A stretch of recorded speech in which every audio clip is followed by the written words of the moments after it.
Welcome to episode number 223 of the Sunday Letters podcast. I'm Larry Maguire, working organisational psychologist, and on the podcast and in the newsletter, I love to write and talk about work, the meaning and purpose of work, why we do it, what's in it for us apart from, the payment of a salary at the end of the month or a wage at the end of the week or whatever.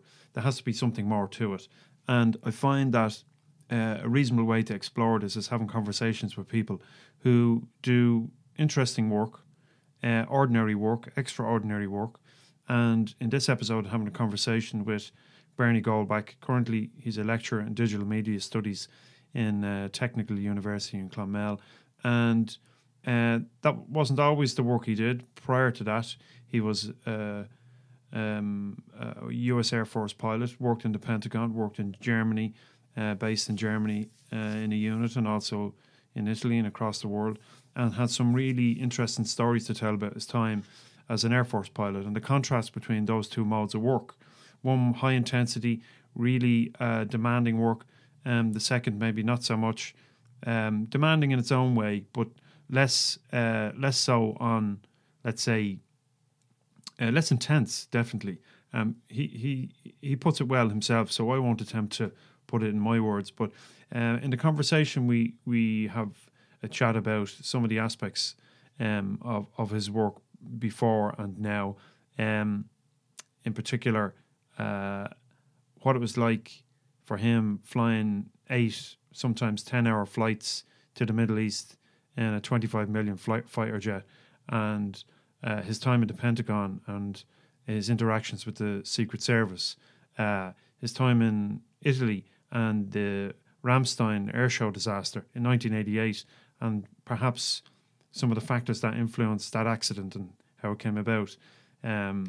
We also talk about digital technology, we talk about AI, we talk about education and the influence of technology on kids and learning and how it might be properly used in the education of kids rather than used as simply a passive device to keep kids quiet. Technology can actually help them in their learning and their education, and also the impact technology may have on the future of work, and how it's not necessarily a case that technology is coming and the robots are coming to destroy the planet and everyone on it. I know it's good for movies, but maybe that's not true in our reality. So we talk about that too. Interesting conversation, a lengthy one, but I think you'll enjoy it. And in the show notes, I've got some links to Bernie's stuff, where he works, his own private blog, and some other elements that we spoke about in this conversation. I hope you enjoy it. We pick up the conversation. Bernie's talking about a small surgical procedure that he had done recently on a growth on his skin that he attributes to his time spent in the Air Force on a hush-hush mission that he and his colleagues, is that the right word, were involved in the Pacific, and how he believes this came about and the impact of that and the nature of the work at the time.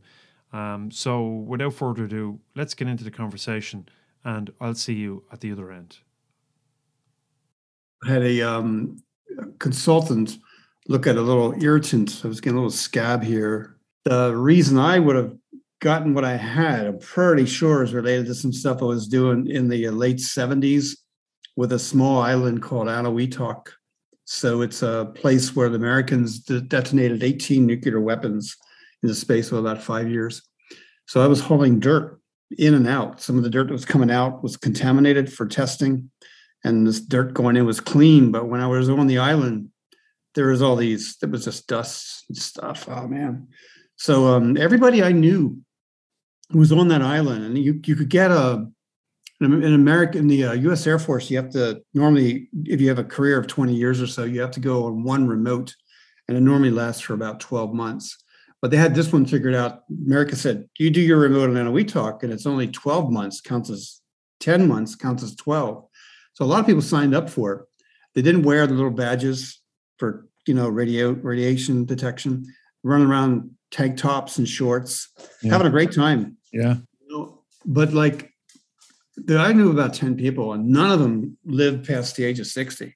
Really? And crazy kinds of multiple cancers. I mean, but nothing in their records to indicate they were in any kind of zone. Exposure or anything like that, yeah. Yeah, it was never documented because the deployment would have been, when we flew in, we went to a place called ZZZZ.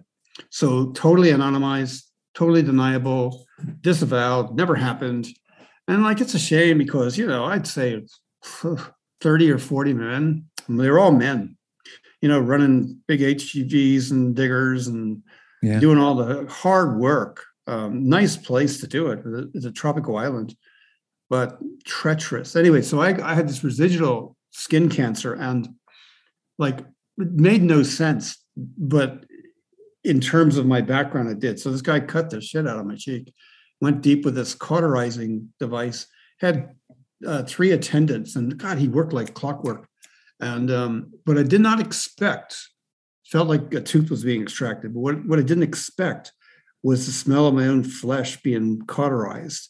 That's something you never get. So anytime I'm watching any of these spy movies now with torture, I'm thinking, oh, you're having flashbacks. When the tools come close in, what's it going to feel like? And he had a local anesthetic on me. Yeah, so it's no big deal. Yeah. But it's okay. So you're in good health, are you? Otherwise, yeah. I mean, like, I'm doing like today, like this morning, I did about nearly 10-mile cycle of the circuit. That's only like 5 miles in and 5 miles out. And then normal days, I'll try to make it 10 miles to get to the place, then do maybe a 30-minute workout, and then ride back 4 miles. And I'm doing that and feeling really good.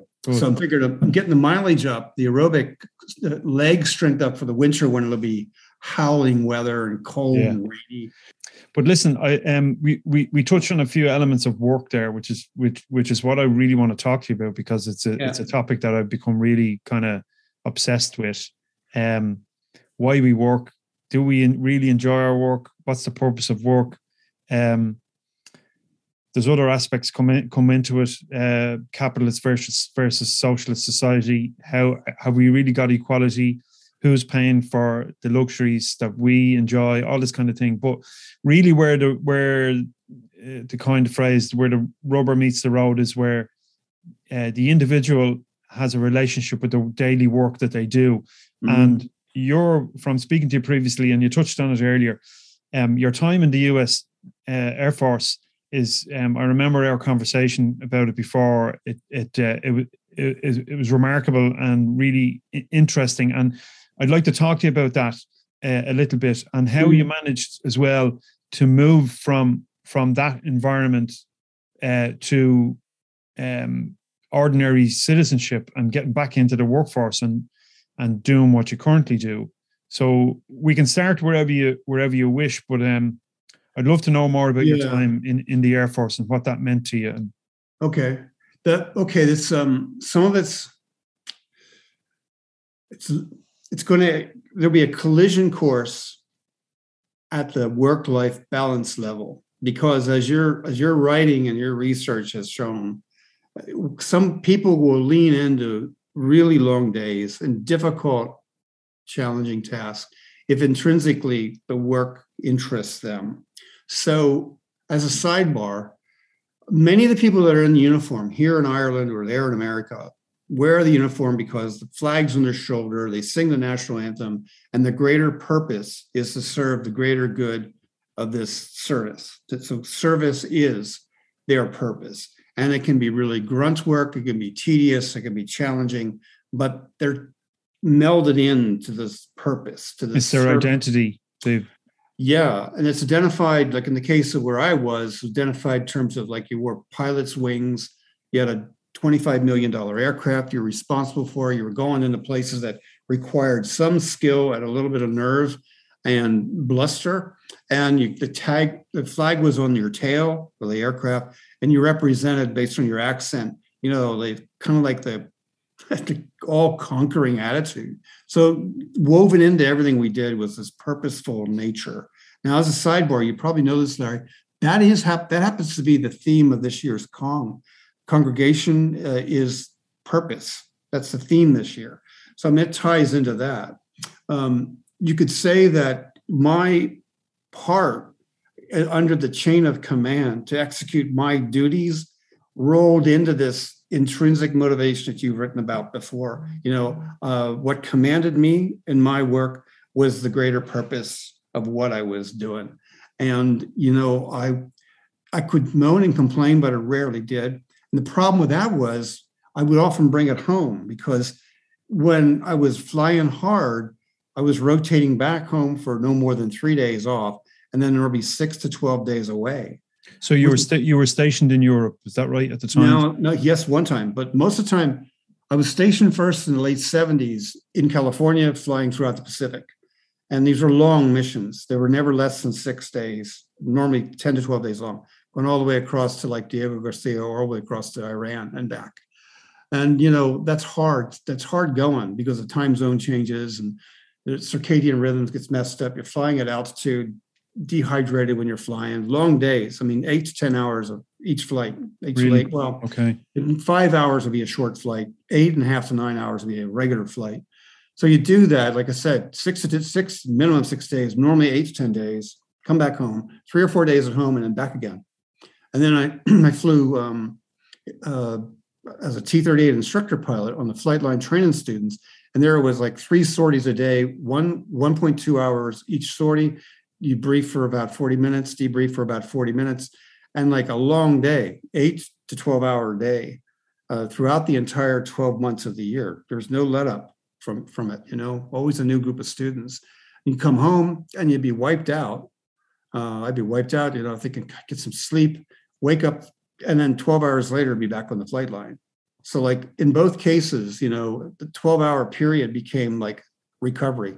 So you had like it's almost inviolate, which kind of messes up the home life, because like you're really wrecked, you're tired, you just fall asleep in front of the television, maybe get something to eat, bang, wake up again the next morning. I'd be up at 4:30, 5 o'clock, get to the flight line most of the time by 6 a.m., first flight by 7, 8 o'clock. And life would just go on like that. It got so serious when I was doing that in Oklahoma, and I racked up 1,000 hours flying in a T-38, which is a lot of time. It got so serious that I would remove the number of flight hours I had from a tracking mechanism so I could keep flying. So there's a mechanism, a computerized thing that told people, look, you can only go a certain number of hours per month. In the case of the big plane, certain number of days and hours per 30 days, 60 and 90 days. I'd take my name or misstate my social security number so it wouldn't show up in the algorithm. And it got serious in Oklahoma. I remember standing in front of the urinal. Why did you do that? Because I wanted to fly. Right. Nothing better than just wanted to fly, man. So it was almost like the rush of the oh yeah, the thrill of the flight. Jesus, thinking like, hey, look, if the problem was you had 5 hours too many at the end of July. So we're in 27th of July here. 24th of July, saying, geez, by the 27th of July, even if I sit still, I'll have 105 hours this 30-day period. I'm over limit. And I won't come down from 105 until like the 3rd or 4th of August. And in the meantime, there's a 5-day trip that's going to go to the Philippines. Thinking, shit, I'm going to miss that trip. I really want to go back to the Philippines. I want to go back to Hawaii. So what you do is you realize you're tracking it when you're getting over 90 hours. You'd say, okay, do I want to put my correct social security number in this aircraft's flight log? If I do, it'll kind of show up at the end of the month and I'm over my limit and I'll have to sit down for 2 weeks. Nah, I don't want that. I'd prefer to get spotted for being over my limit when I'm in Hawaii and they have to set me down there. So guys would do that. I did that as well. Oh, okay. So, you underfly. And I did that in Oklahoma, which got really dangerous because there it was like split second stuff. Students were out to kill you. I mean, you're flying like 6 miles a minute, 400 feet off the ground. And if they sneeze when they're flying the aircraft, I mean, the plane could hit something. Yeah. It doesn't move.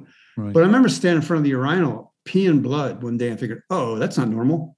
It was because I was so dehydrated and so driven that I pushed beyond the limit. I thought, I better wind this back a little bit. Do you think that the Air Force kind of accommodated that behavior a little bit?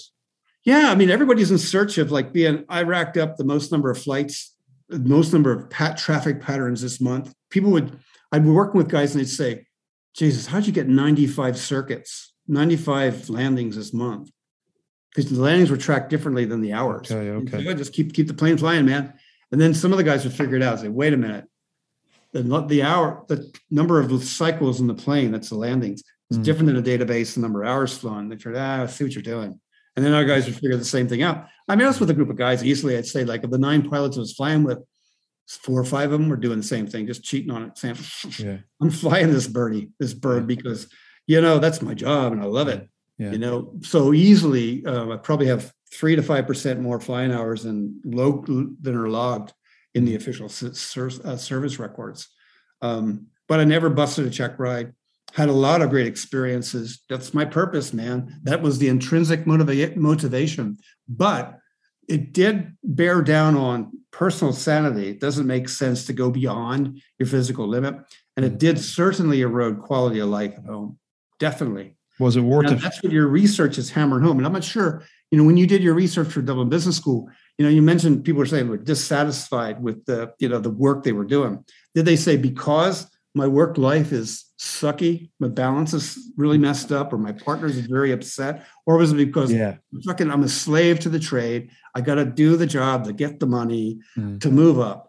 To me, when I look back on this, because at the moment I would have been surveyed, I would have said, no, I'm full on this. And I had my wife at the time, she would have said, no, he's flying for his country, the patriotic duty. And she would have rode right in behind that. Okay. So that was a contaminated pressure pot of things. And I was in the Pentagon for a year, the same kind of thing. You're got to be in before the general. That means you're in the carpool at 5. To be in before 6, because the early morning briefings were at 6:30. The general was briefed at 7:30. So you're in there by 5:30. on the road by 6 or 5:30, depending upon what kind of carpool plane you're in. And that I felt that, thinking, oh man, why am I doing this? I mean, it's just stupid paper punching, pushing the paper, I had a full shopping trolley of printouts of the American war plan for the resupply of Hanover and Berlin, Germany. Before the wall came down, Americans had this plan of flying stuff into those 2 cities. There's actually 3 cities involved, but those 2 are my cities. And we look at these paper trails of, okay, if the weight of the coal from West Virginia is heavier or lighter than the weight of coal that was coming from like New York or Pennsylvania, could you get more pallets of coal in the plane? And it was tedious stuff, needed, but boring. And I didn't get much out of that, but I did like the cultural life, hanging around Washington interns and, I sat, and the Secret Service detail called us over to chat with them during lunch one day. That was interesting. And the greatest spoof, I think, that probably happened in my life was I was part of a scheme that was set to make the Russians think we were hauling parabolic mirrors and high energy lasers to Kwajalein in the middle of the Pacific. So we fabricated Star Wars on the back of heavy aircraft loads, cargo loads that I was typing into this computer and, leaking it to the Russians. And the Russians were saying, geez, they're moving the equipment to Kwajalein is a big area where there's gigantic observatories and they track the shuttle and everything else. And, we actually moved boxes empty to Kwajalein, keeping them on the ramp while the Russian satellite passed overhead, just to make people think we're way ahead of everybody with Star Wars. And that was patriotic, but totally black world. I don't think you're going to get any documents saying we did that.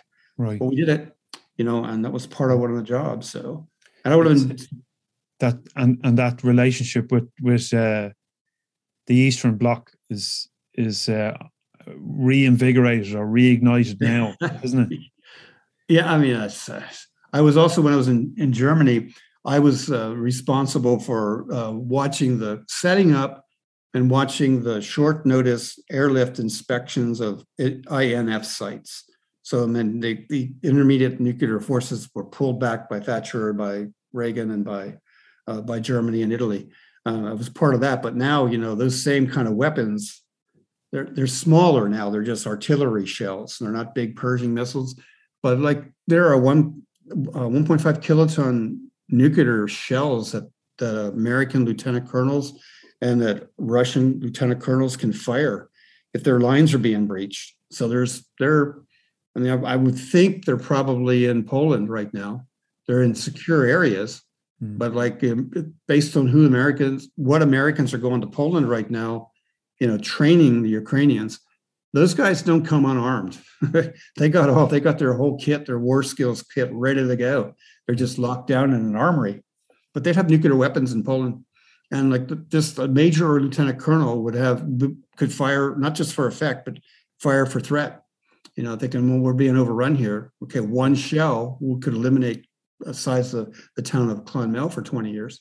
It's one blast, one shell, done.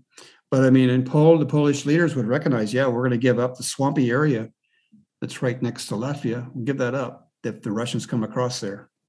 It'll be gone. They'll fire a few in there, proper buffer zone. But that's a different concept right now. Looking at people who are working hard, the Ukrainian soldiers. We talk about purposeful, intrinsic motivation. I'm defending my country, my street, my decimated house. I'm doing that. So what was the point that changed things for you in terms of work when you left the Air Force, or why did you leave the Air Force, and what direction? I had a chance to. That's a separate story. I keep telling people I was interviewed by a classmate of mine who did this interview with me, and he has a series of half-hour interviews of Air Force Academy graduates. So I told him then, I said, John, you got to read my book. So I'm thinking about this. Can I develop like a Substack, which is just based on episodes, chapters of this book? I'm thinking it's be something like 30 by 30 things by the time it was 30 things that are either undeniable, deniable, unbelievable, impressive, unfortunate, whatever. So I had a series of things occur when I was in Germany that made it impossible to stay in the U.S. military as a field grade officer. Let's just say that. And that involved, the cool thing about the book is it involves a proper mix of sex, drugs, and rock and roll. I mean, I was there on the ground when 300,000 people, Flugtag 88, when the Italian Air Force collided over top the crowd and 72 people were killed. So I was there watching this happen. I'm actually in Wikipedia for something that occurred in my ice cream van. That changed me in a minute, thinking, wait a minute. Because the day before I was watching these guys practice, and I said, they're over the maneuver line. And that NATO rules are different than Air Force rules. Anyway, what happened in Ramstein in August 1988 would have never happened in America because of the way the maneuver line would have been set up. And secondly, late at night in the little village of Landstuhl, in a really nice Italian restaurant, with no lights on. So I was there having a really big bowl of pasta. And I love the restaurant over candlelight. I heard conversation with a bunch of Italians. I'm pretty sure it was the Italian flight crew at 2:00 in the frickin' morning, deep into their third bottle of wine. So if that happened, if indeed that was a flight crew member of the incident aerobatic team, which I believe it was, based on the seniority of the person interacting with the proprietor, then he would have been a bit inebriated when inverted at 300 knots, pulling down for the maneuver. His plane had to fly through the heart of the 8 other aircraft. He misjudged the pull through. The lieutenant colonel, the senior pilot, misjudged his angle of attack while inverted over the maneuvering line. Done. Pilot error. But in the final report, there's all kind of foggy about, okay, what actually happened. Yeah, well, I would rewind it to the maneuver line being fucked up. Should not have been the way it was. And I was an air show coordinator in a previous air base. And number two, there were some things about the human factors the night before that air crew's crew rest routine that was never investigated. So I just got browned off thinking, this is nuts. I'm just I got very jaded, very fast. I took some shortcuts, let's just say. And we ended up having a big rock concert, that free performance by Bon Jovi. He showed up with his crew, and we had a hangar set up, could only accommodate like 2,000 people, but he literally blew the sides off of the hangar. I mean, I remember living on the prairie, the entire aluminum side of the hangar was going wow, wow, wow, wow, wow, wow. I mean, he had to perform because his manager was caught with cocaine landing in Germany, which violated his parole, and he needed to get a goodwill ticket written by a 4-star general that Doc really helped us out here with the community and all that. So it absolved his cocaine bust. But I mean, I watched all this stuff on the inside saying, oh, come on, man, it's stupid.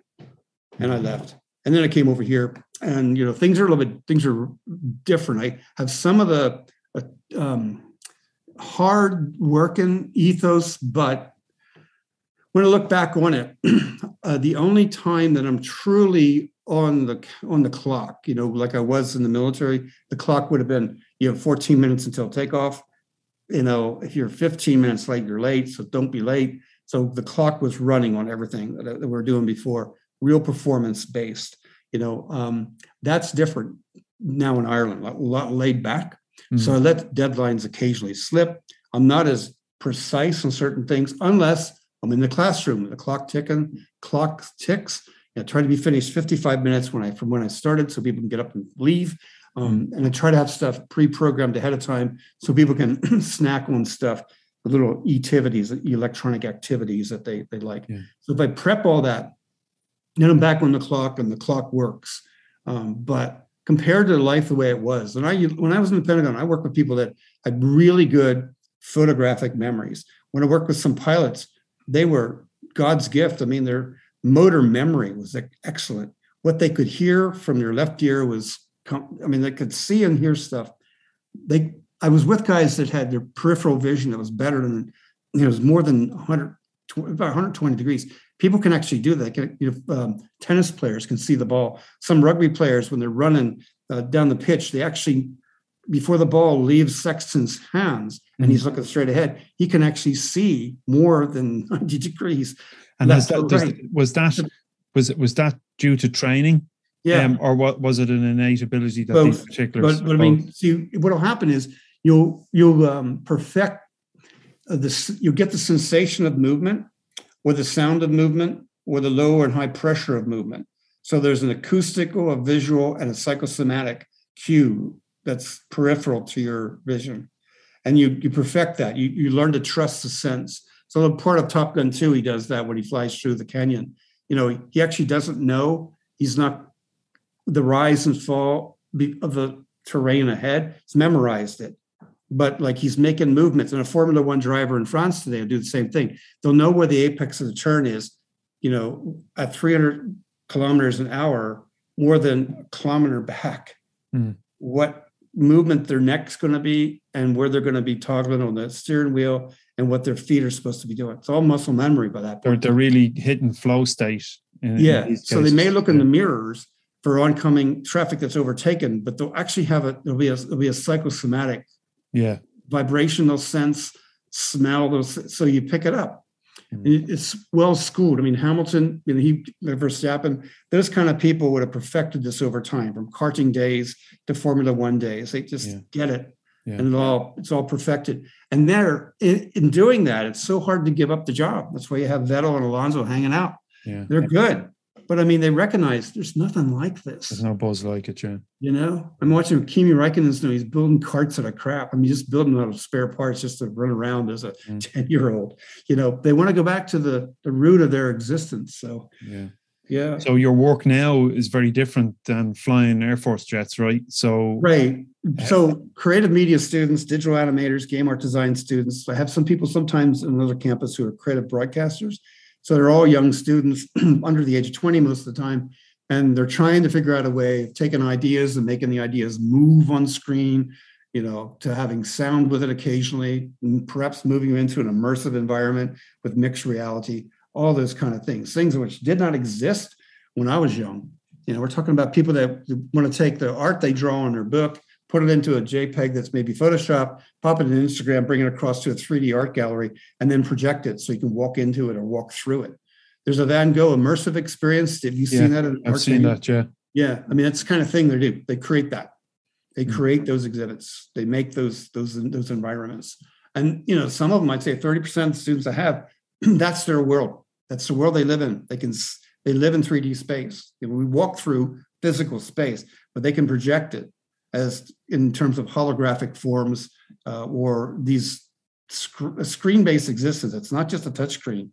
It's a screen of life. You can walk through various layers that bring you to other spaces, mental spaces, audio spaces, visual spaces. It's quite intriguing to see how they think.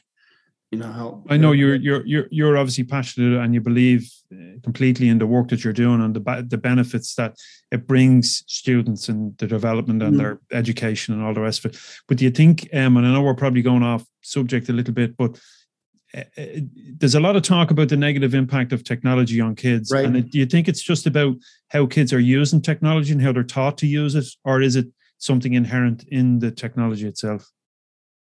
Well, I mean, your research would show the dopamine hit that happens when somebody taps, scrolls, likes, comments, responds. So that's deep into the emotional connection. Yeah. So now I'm watching, and you have to go all the way back to young children figuring out, okay, do you let the kid get entertained with that screen entity, that screen persona, that screen life? So I think there's a factor. Okay, I'll back up here. I think that for every, say, hour we allow a kid to use a screen, we don't offset it with the traditional form of media that's kinesthetic, turning a page, writing on paper, or interacting with the world. We're actually training a lower form of intelligence. That's what I think. Okay, now I'm not a teacher, primary school teacher, but I'm watching a young child of mine who asks our smart speakers questions about math, questions about song lyrics, questions about restaurant ratings. I mean, it's stunning. And it's like, that's a 40-year-old survival skill. Can't type anymore because I need glasses. So I ask my phone, best coffee near me, and it'll come back with a result. Well, this 11-year-old actually knows how to move somebody up a notch or two in the result based on stuff he's watched me teach and showed him what to do. So that's interesting. That's a life skill. If I have a small DIY shop, I'm a mechanic, or a small, artisan coffee shop just starting out, how can I get noticed? And the kid's 11-year-old says, well, he can't just be on Instagram, has to be on TripAdvisor, has to be on Google Local, has to be on. And now he's trying to figure out how to make it work on Amazon, because the result he gets back from our Amazon Echo is different than what he gets when he asks our Amazon smart speaker, which is strange. So anyway, he's figuring all this out. And to me, though, that's semi-kinesthetic, because to affect the electronic realm of the answer, he's going to have to go to the physical realm, take the picture, write the review, or interact with something. So he understands that part of it. However, it's so easy to simply get bored after 3 to 20 seconds of a video that's, be a nice tutorial of an hour. He just gets bored after 20 seconds. Like, okay, that to me, that means, okay, now we're going to download the book and we're going to follow the instruction manual. We needed an instruction manual with paper to build the outdoor shed, to build that cabin. Needed to look at the measurements and stuff like that. Freeze the frame and look at it. So parents rarely do that, because the throwaway phone is something you keep the kids in the back of the car entertained with, so they don't scream at you. The problem is it's an addictive behavior reinforced by the algorithms or the dopamine or the interactions that they enjoy. Sometimes it's live. It's a WhatsApp conversation, or it's something where a friend shares something that's really intimate with you, not something that's sexting, but some funny thing about a cat or a dress style or something like that. So, but that's a problem. So what I try to do is I try to train people to take it apart and share the stuff that's virtual, but after looking at something that's actual. So we're going to break all that down, physical space, and then write it for animation, write it as animators. So they're going to write the storyboard, sketch it, and we'll end up making the virtual part of that. And hopefully maybe somebody from Pixar will beam in 8 o'clock, 10 o'clock 8 or 9 o'clock at night, our time, which would be like pleasant business hours for them in Emeryville, California. They'll beam in and take our pitch. So tell me, how does work today? Do you still, okay, it's not the same work as, well, it's not the same work at all, but how does it compare in terms of the fulfillment that you receive from doing the work, from Air Force days to now lecture in digital animation and technology in Clonmel?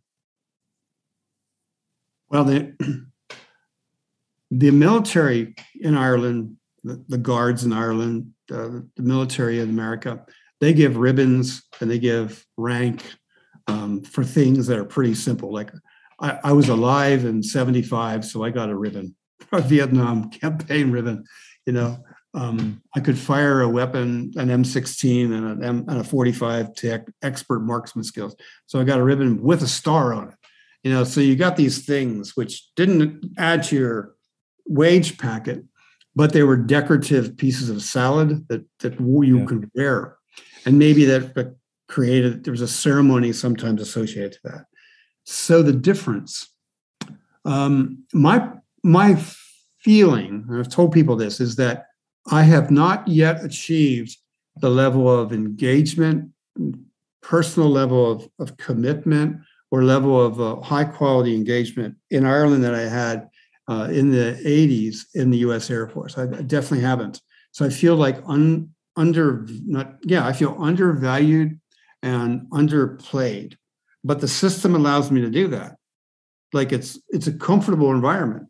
As long as I can deliver my modules, iterate them, create new courses, maybe new degrees, everything's fine. So to answer your question, I feel that I need to kind of set some standards myself and say, let's move up a notch. So I get regular emails from people who I don't know, who use stuff I've created in places where my work bears a Creative Commons license. So for example, if I decided to cite your work from your thesis, Larry, in the Dublin Business School, to show up potentially to you that you have a citation for your BBS work, So I get something every week, but some of it is pretty interesting where it's not actually very big stuff. People who use my images, I have a lot of Flickr photos, for example. I get notifications on that, and occasionally direct mail that people thanking me because they made it a cover image of something. I think, oh, that's interesting. Yeah. So what I want to do is to change your question around a little bit. I would like to serve the students who are going to graduate in 2025 to 2030 that are underneath my control right now, secondary school students and college students. I would like to make sure they have the skills in a post-Facebook or a post-Instagram world. Now, I believe Instagram will continue. I believe Facebook will run out of runway. However, I think that the students who are going to have the greatest claim to a higher wage packet will be able to write well. They'll be able to write 400 to 1,000 words quickly, illustrate it, support it, and maybe talk about it in short outtakes that go up as 15-second Instagram. Hey, I've got a new post over here and it's on LinkedIn or whatever.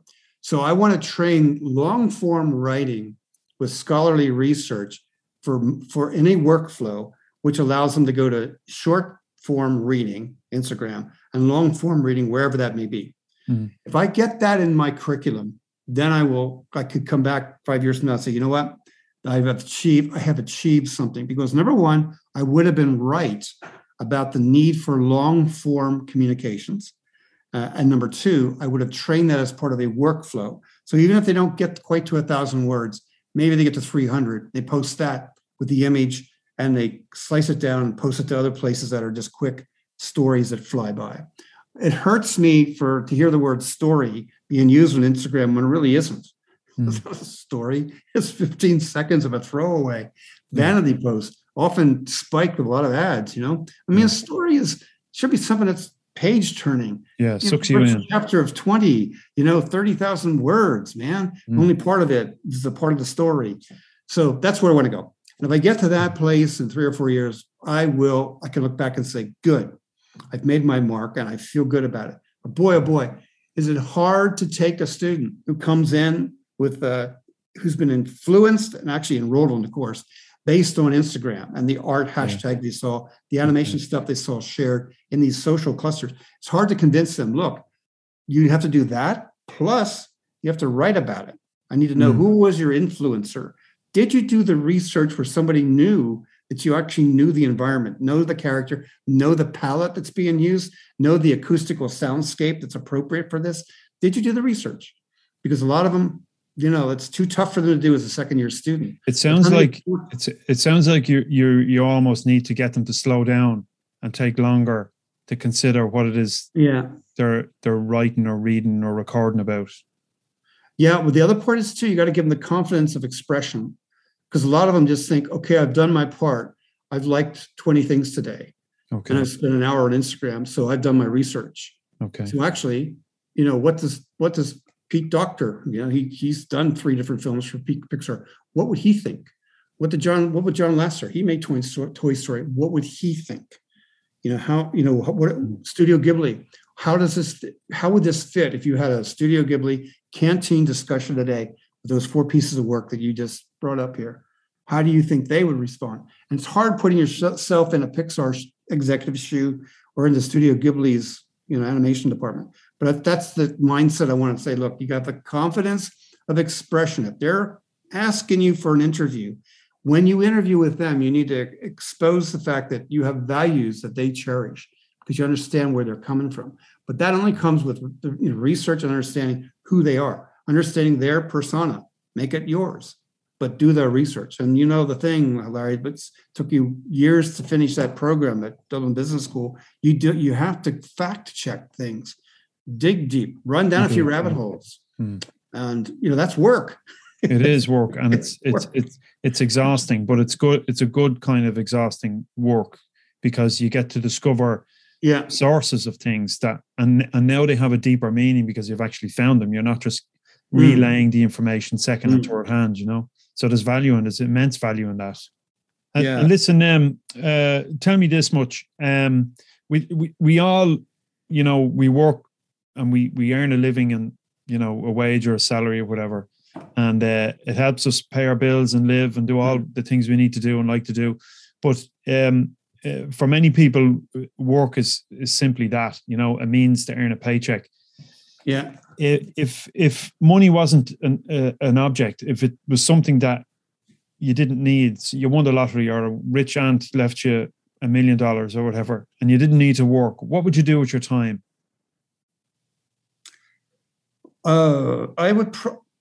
I have 2 or 3 different ways I would go with that. Okay. Right now, I have a son who has like about a 4-inch thick dossier of defects from his 3rd trimester in utero. So I am working with him to make sure that at the age of 11, he has the reading skills maybe of a 7-year-old. So I would say, okay, be full on Dylan, and I would iterate some of the stuff I'm doing. So like right now, I've got little checklists that I do with him, Larry. I write these checklists out that he has to tick off each day. Stuff we do. So I would make that. I would be further into his space. I'd be his specialized SNA. So I would do that. That's one thing I would do. Then I have a 14-year-old, Mia. I would try to say, I want to bring her to a space. And I would love to know if I had the money. I'd say, Mia, it's a long weekend, a 3-day weekend. We are going to go to New York, or we are going to go to, Kwajalein in the middle of the Pacific.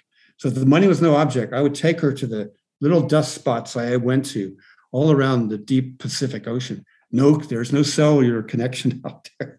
It's like you walk on the beach and you're talking to Polynesians, you're talking to people from Fiji and places like that. I mean, these are really exotic places. They'll be never exploited by tourism. And I'd walk her along the shores of Enewetak, where the water is 1.5 meters higher than it was when I was there. So it's lapping up on the runway, and it's affecting the wastewater system. It's contaminated the wastewater plant, the rising global warming levels. Yeah. So I take her to places where I've been saying, take her to where she's from, starting with Ballybouffay County, Donegal, and Ennis County, Clare, and then into Germany and across America. I'd show her those things and maybe inform her judgment about where she comes from, because I think that's really important. That grounds me well. I want to have Mia get that same experience, saying you're now walking among Sabodian sheetii, Mexican tree ferns. Your great-grandfather raised those and had them available for upmarket displays in Pennsylvania. That paid for me to go to high school, because sent us all to Catholic high school in America. You had to pay for that. That paid. Sabodian, the Mexican tree fern, $500 for every 8 hours that they were used on a set, paid. So you need to recognize the fronds and the smell of them. It's the little things like that. She can just toss it aside. So I'd rather be in New York and Macy's. Okay. Well, that's where the detail is, really, isn't it? Where you're from. But I like to show. So that's to answer your question. S&A for Dylan, and then a power trip with Mia. I know Ruth, my wife, would say, I want to go on some of those trips. Okay, let's go. Let's just, if I had unlimited money, I would do the bad thing. Well, not a bad thing. I would get a NetJet subscription for $10,000 a month. And so that just basically means you can jump on a private jet wherever you spot it. Right. But you're stuck with wherever it's going. Okay. If you want to go on your own deep Pacific venture, well, then you're paying real bucks for that. Yeah. But there's plenty of people that are going from like Los Angeles to Perth or wherever, and you say, well, just make a long arc around, drop me off at Baker Island, and then continue. Fast, yeah. I'll have to take a note of that. So last question for you, and I think this is a pertinent one for everyone who's in work or who's keeping an eye on what has been commonly referred to as the future of work and technology and the impact of technology on work and jobs. Mm-hmm. Given the work you do at third level with students and technology, what's your sense of it in terms of the impact of technology and AI on work and jobs and what have you? Where do you think we're going? That's something I love doing the most. I love looking at that topic. In fact, AI at work, or AI in general, is an element of digital transformation in a master's degree program that I help write it's a master's degree in creative leadership. So digital transformation is defined in my mind by 12 different specific skills or items. One of them is cognification, which is a code word for AI. So AI is now part of everything from, like, my daughter showed me in her exceptional PowerPoint decks, stuff with PowerPoint that I never realized, because her decks are resplendent. They're just amazing. I'm thinking, how did you do that? She says, here, Dad, watch. So she opens up PowerPoint online, connected, types it. She says, what's it going to be about? So, for example, I will do this after I meet with you, and I'll do a screen recording and show you what she would do. She said, okay, the title would be work. So would you want something else to be the title? I said, well, yeah.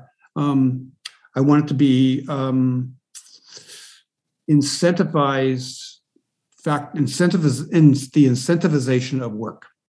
So she would type that in as a title, and up on the side would all become all these templates with all these illustrations, and the illustrations go to Unsplash, or they go to places where people have written about it, or where the word incentivization or work's been cited. And now, bang, she has her template with type fonts with illustrations. And as long as you can have every title of every slide using that same metaphor, that same process, that's an AI. So she has cognified her PowerPoint decks, and the results are brilliant. I mean, they're accessible because she uses structure, titles, and subheads and things like that. And that's all been, if she decided to export it as Markdown or under LaTeX or as a PDF, it's all resilient. It's structural. Looks good. So I need to make sure people know when they submit something for me, I said, look, there's certain structural elements I need to see. And then I'll teach them how they could have a system using the Office 365 that we have to build those structural elements in place. And everything will just work for them. So AI, machine learning, and like the prompts you need to stay ahead of where you are, I think that's essential in the future. I have tried to change my doom scroll on Twitter or Instagram to run stuff into a thing called Stoop Inbox. So that's long reads from places, trying to have your newsletter push into there, but something's not quite hitting right. But I normally go there, do a long read with hyperlinks, with images. And then I also have started using, I do that because it's tied into, all my Stoop stuff is tied into a Feedly, which has an AI called Leo that's running against certain topics that I'm trying to look for. Mm-hmm. So the web alert called, if I ask for incentivize work AI or something like that, they want me to go to an enterprise platform cost, which will cost more than $20 a month with Feedly. But they'll go deep into published papers, Bloomberg and stuff like that, paywall places, and pull them up for you. Okay. That's an AI, okay? That's working behind the scenes. It gets behind the paywalls on these sites then, does it, for this stuff? Look, I mean, I had a guy over the weekend. One of the links I put into the chat was clonmeldigital.micro.blog. I started going down a micro.blog mechanism, which is like blogging as it might have been back in 2002. So there's some really interesting people. One of the common factors in most of the people is that they write long, but they also write micro, which is exactly what I want to get the students to, saying, right, if you're writing in like maybe 15 or 20 words, there's a link. The link goes deeper to the next 800 to 900 words. Sure, yeah. So most of them do that, but some of them are really clever. So this one guy was asking, he surfaced this thing about, it was from a thing called like educationhq.com or something. It's a compilation document. And like he said, I can't get in. And I really would like to see, as an ADE, Apple Distinguished Educator, I would like to see what this person wrote about Apple not actually being fact-checked about the pedagogy of what they say they're doing in the classroom. Because if you go to an Apple conference, there's a lot of Apple love. You go to Apple training sessions in the spring or the summer. Apple runs these tutorial sessions around Ireland. They're really good. Like, so they run during the spring break, the fall break, summer periods, and all free. But they have all this Apple gear there, and they're training you on how to use Final Cut or how to use some kind of Apple technology, an EPUB making mechanism or something like that. And it's really good. But this educator said and wrote this piece saying, hey, has the pedagogy been fact-checked? And so there's this paper that someone published in this education website, and this guy on a microblog said, shoot, it's paywalled. So I looked at it, tapped it, and then I used something else. I can't remember what it was, but it ended up being pushed across to my Notion. So I use Rome Research and Notion as two different like mechanisms of saving stuff. It was in my Notion. I said, wait, it's in my Notion. The 4 articles there. Can I share it back to the guy and circumvent the paywall? Yes, I could. So the point is, that guy has a real legitimate interest to figure out, okay, what are people saying about the ADAs not being pedagogical? He wanted to read the deep work because the deep research is definitely hyperlinked, respected byline. And I had it through the AI in some mechanism that was crawling, probably just for ADEs. I'm not sure what, but I found it and I shared it. So that's an AI example of AI working. It's just there. I wanted to get around something really fast. So I asked my systems, can we find this? Is it already in my reading list? Is it in my Notion? Is it in my Rome Research? It was shared. It's Clonmel Digital at micro.blog is a haven I have. I'm making 20 students use that URL. They'll be populating it with little pieces of stuff. Yeah. The core skill will be, can the little piece of stuff they put up link to a bigger piece that they've written and researched? That'll be a success. Yeah. And so your students will obviously take what they're learning as part of the material you're teaching and build a career around that. So they're already immersed in technology, not only in a superficial way where they're kind of passively taking on information, which is most kids are doing, in my view, but they're actually getting a deeper understanding of how technology can work for them at a practical level. So they'll probably move into work that is closely related to what they're learning. But what about the plumbers and the electricians and the builders and the carpenters and the nurses? Well, everybody is surrounded by our digital realms, and we live inside of a digital ecosystem. I mean, the people that moan the moment their broadband drops or when their the mobile phone signal falls over. I mean, it's just it's traumatic. So what about them? Okay, most trades, most apprenticeships should involve a mechanism by which people are upskilled in how to make sure that these tools of technology help them. Mm-hmm. If you're a plumber and you're the sole trader, you probably should have some kind of an automated mechanism where somebody calls you, it reverts to a system which says, hi, I'm changing a toilet right now. Would you please tell me what you need? You please give me your name first. Okay, now tell me what you need. Okay, give me the phone number you want me to call you back on.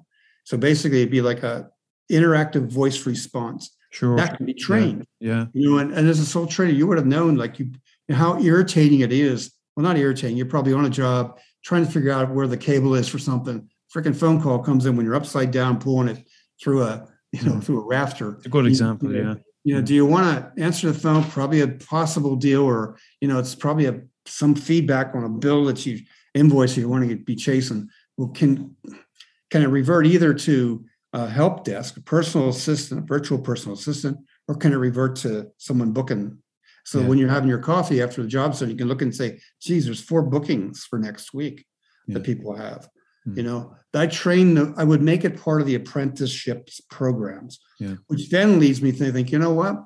That could be a springboard program we offer on our campus. A simple 1-day springboard thing for anybody who wants to upskill and they're in the trade. Yeah. You got to be a haulier, carpenter, plumber, electrician, a delivery person. Yeah. Probably speaking Romanian as your first language. Come here. We're going to walk you through 15 different, they're not AIs, but they're services, interactive voice services, interactive text services, interactive sensors. We'll teach you how to do that. And then if you want to do day 2, we'll walk you into Arduino where you can program these things, so. Makes sense. I mean, we're really talking about is the further integration of technologies and the proper use of it, training and learning, service people how to use this stuff. So rather than, the nuclear scenario is the robots are coming, they're going to take our jobs. I know it's populist and it makes good fun to talk about, but it's not accurate. We're talking about more of an integrated setup of AI in work. Let me throw this back to you then, Larry. What I just mentioned there is a live one.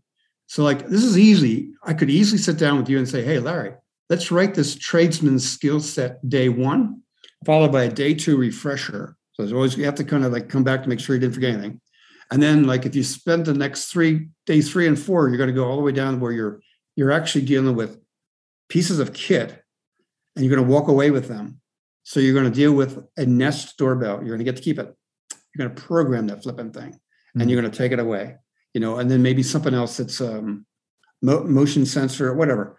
Yeah. You can write it as, because when you do the trades with ESP, they give you the tool belt to keep, give you the multimeter, they give you all the stuff you need. You learn how to use it over the space of 6 or 8 months. You say, no, go to government. You say, look, we do have to have the kit. They have to be able to keep the kit. The kit gets expensive. I'm looking at trying to get these Arduino kits with 4 gigs on them. And I can't get them. They're very expensive right now because so many people have them, and people are the IRL people, the in real life video people. They're getting all these. They're making bellow boxes out of Raspberry Pis. Yeah, so I was going to mention a Raspberry actually. Yeah, because but I mean, a 4 gig Raspberry Pi is expensive. It's radical. Could have gotten those things for maybe between 120, 160 euro, 400 euro today. I mean, all the places I would normally go, bang, bang, bang, out of stock. Then you go to places that are hoarded them and they're charging you twice what they would have cost. Anyway, but you could do a smart Pi. And maybe it's a farmer saying, look, we're going to build a Pi. Pi is simply going to look at 4 different sensors that are in your field, telling you whether your cows are out of water. I mean, sure, you can sense the water levels drop, but they're going to be sensing a couple of things: water in the tank plus the moisture around the tank. So if whenever a tank fills and the cows drink out of it, it slops over. So if it's caked dry and the water level is also low, okay, you have a red item there. Fix that flipping tank. Yeah. Find the leak. It's probably leaking somewhere. We could train people to do that. And now here's the point. Here's the thing. We could write that. You could write it at any Dublin-based university, but we could bring it into our place and say, okay, we have a Thurles campus. It specializes in this area of rural development. We're writing this springboard course for farmers, tradesmen, and here's what it involves. So the future looks bright, and there's always a way to kind of use these things to people's advantage, rather than technology being something that's going to destroy our income and our work and all this kind of stuff, which isn't really. It's good for a movie, but it's not reality. Yeah. And that's where we're going. It's been good to talk to you again, Bernie. It's probably a couple of years, certainly before COVID was the last time we spoke. COVID. So great to catch up and to get your views on these things. And sure, we'll chat soon. Okay. Thanks, Art. Thanks for your time. Bye-bye. Bye. See you later. Okay, good conversation. Thanks for your time, Bernie. I hope you enjoyed listening to this episode of Sunday Letters. If you did and you'd like to support the show, get over to sundayletters.larrygmaguire.com and subscribe for about $5 a month. Price of a good cup of coffee and maybe a croissant if you're lucky these days. More like £6 or £7 actually. But it's only a $5 a month if you decide to support Sunday Letters, and you'll be helping me create more time to do this work and spend the time meeting with people, recording their views, editing, publishing, writing, and so on. And if you don't, doesn't matter. Plenty of free content here on Sunday Letters that you can consume. This podcast is available on good podcast platforms and on Substack, which is where it's recorded. I appreciate your time and attention this week. I hope to see you again next week or the week after or whenever you're free. Be sure to sign up if you're listening to this on Apple Podcasts or elsewhere. Get over to sundayletters.larrygmaguire.com and sign up, subscribe, and I'll send you this stuff straight away to your inbox. And no ads, promised. This is a labour of love, you might say. So that's all I've got for you. Until next time, you mind yourself, and we'll see you soon. All the best for now.